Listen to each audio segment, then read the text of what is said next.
Hi, welcome to the Small Shed. Today we're going off up to Northumberland on holiday. See you in a minute.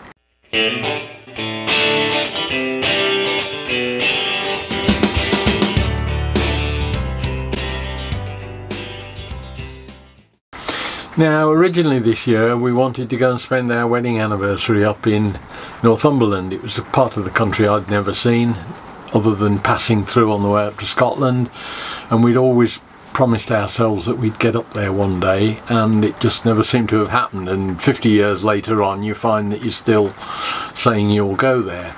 And so we said we would go for our wedding anniversary in March, and right up until the last minute we were all set to do that, but the weather was just rubbish, and we decided that it probably wasn't going to be much of a holiday if it was raining and miserable all the time. So I think it was only about 2 or 3 days beforehand we said, you know what, let's not bother. And we thought we would go as soon as the weather got better, because we're flexible enough to be able to just hop in the car and go if there was going to be a decent bit of weather.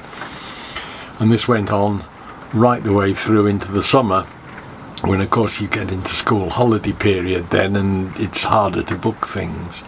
And we just hadn't managed to get up there, so in the end we just said, well, we want to get some sun anyway, let's just go off to Cyprus. So we did that and had a very nice holiday in Cyprus. So we'd taken a holiday in Cyprus earlier in the year because the weather in England was pretty lousy. I think as it turned out it was almost as nice in England for that week we were away as it was in Cyprus, but this was about the best weather we were going to get all year in England, or so we thought. But we'd deferred a holiday earlier in the year to go up to Northumberland, and we went up in September, and as you can see from these pictures we went several places up that way: Bamborough Castle, Vindolanda, Lindisfarne, and the weather was absolutely superb. It was cold and windy, but actually we couldn't have wished for better weather otherwise.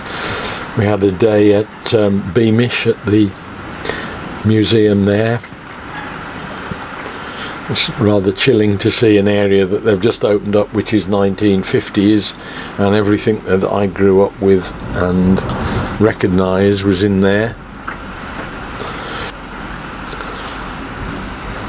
And it's certainly well worth a day visit to go out there.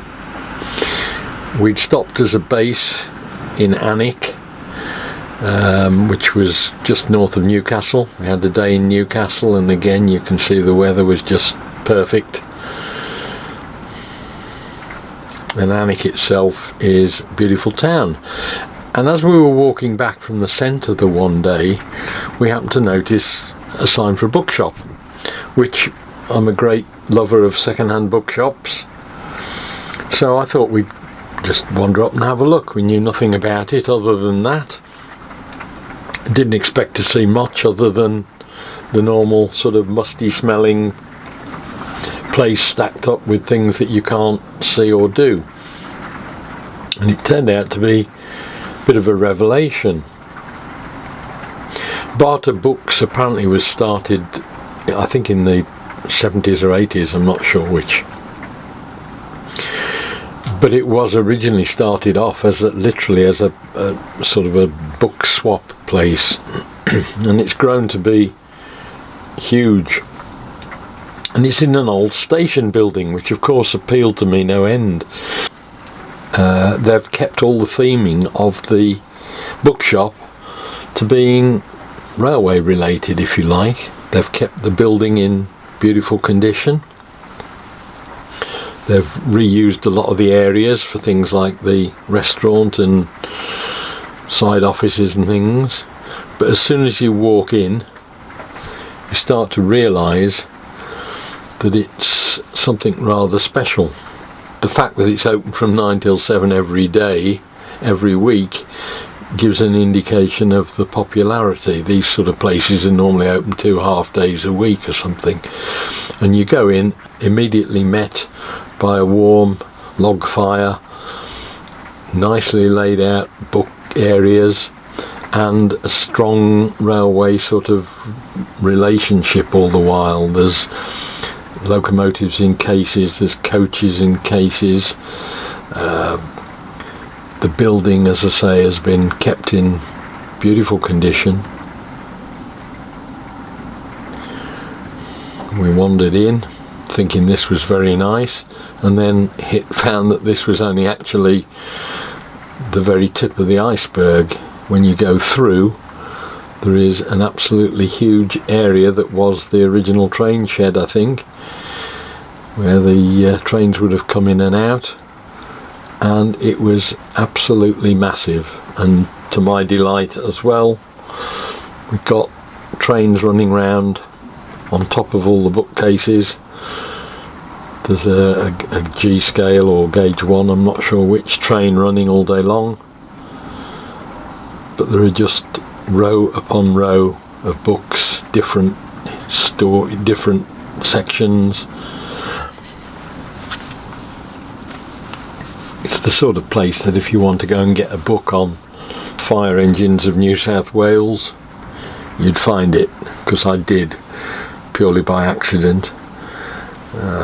So it had everything going for it, and not only that, there was a sort of area to sit and relax and read books and enjoy life, if you like.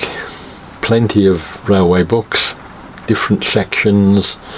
I found a transport section and thought, oh, that's good. Then I went round the corner and found there was a railway section, which was even better, and again far more than I'd have ever found in any other bookshop I've ever been into. And that wasn't all of it. There were more further in the bookshop itself that were railway related. And you can see people just sit and enjoy themselves. It was warm, cosy, a really good restaurant there that you could get, something to eat, coffee, whatever.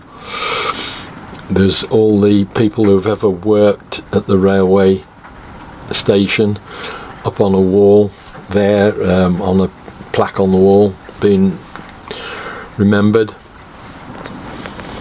And we found just tons and tons of things to look at, enjoy. We went back 2 or 3 times during the week, and every time I came away with 3 or 4 railway books.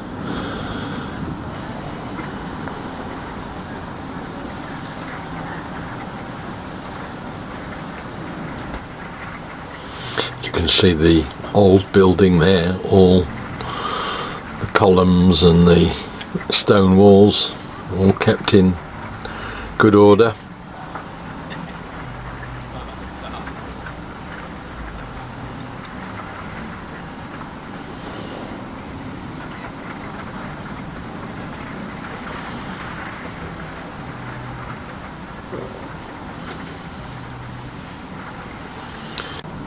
Cafe itself was, as I say, brilliant.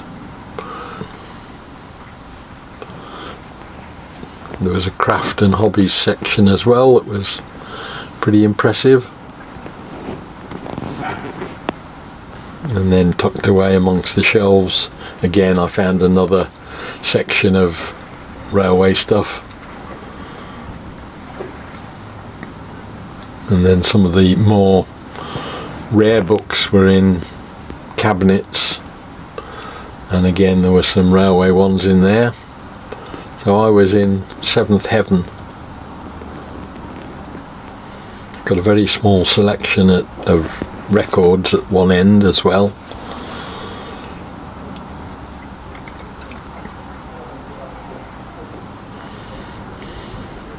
But it was certainly something that I've never seen before in terms of how well it looked, how well it was presented.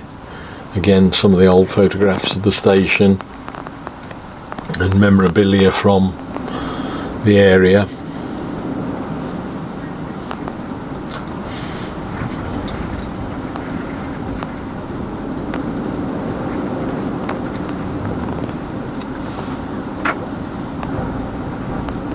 Off to the side in the old waiting room was the tables for the cafe.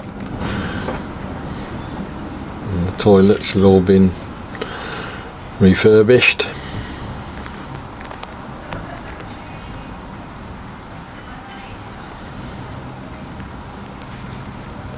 It's a classic example really of how, if you've got a vision and the will to do something properly, you can turn what is to 99% of people a sort of existence living in a business that is a little bit hand to mouth into a viable, thriving, really sort of go ahead business.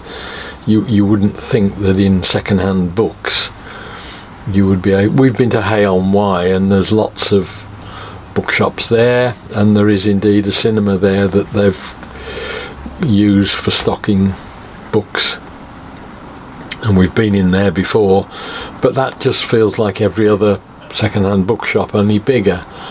This place had a definite sort of vibe to it, and it was packed out every time we went there. They're obviously doing it the right way.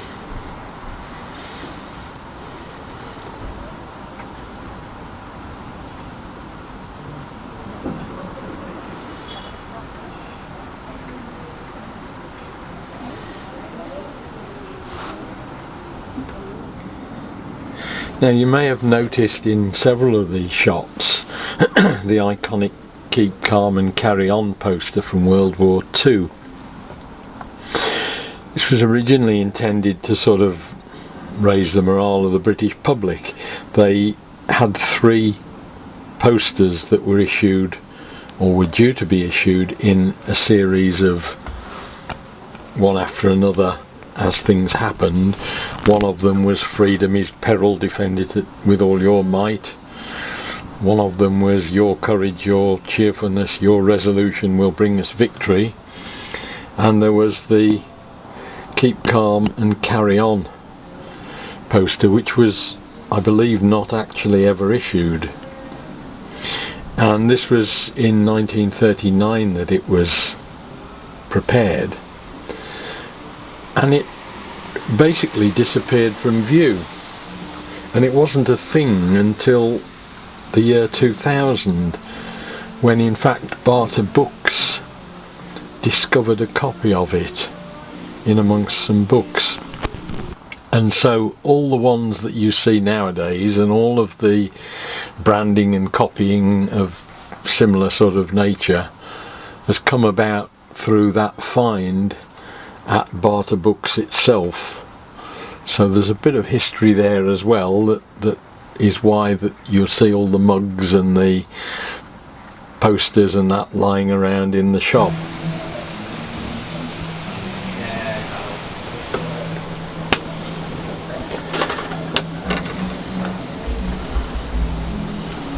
So there you are, a bit of history, bit of something really interesting. If you're ever up in Northumberland, I can only say go and have a look at Barter Books, because it was just a total revelation for us. Really enjoyable couple of days we spent in there on and off. We used to pop in after we'd been out looking round at sites and have a coffee and just sit around by the fire and read books. There's also up there Beamish, which I've got a bit of footage from, so I might do another little video on that, because it's of interest, both sort of archaeological, you know, industrial archaeology, and general sort of social history stuff. So I might put that together into a small video as well. But we had a pretty brilliant time. You wouldn't have expected that in September, and it was the middle of September, that you would have got basically a week and a half, almost a fortnight of that sort of weather. So I hope you enjoyed the video. Look forward to seeing you next time. We'll be doing something different in the shed. See you then. Bye.